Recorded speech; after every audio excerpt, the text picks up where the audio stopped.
Hello everyone, I just wanted to do a quick review on the CPS molecular transformator.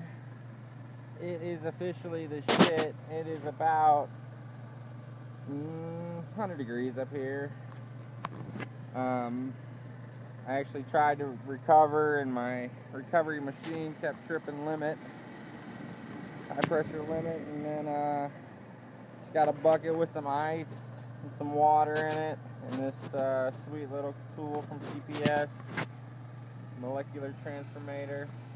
Just basically a little heat exchanger to subcool the liquid even further so you get it into the recovery tank. And it is hauling ass. I've never seen anything recover this fast.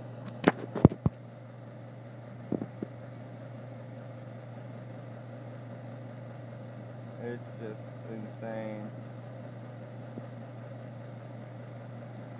So, if you're thinking about buying this thing on these hot days, I'm probably going to be using it with R22 as well.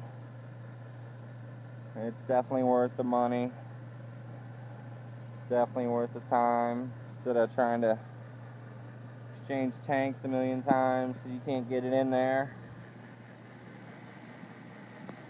That's the way to go.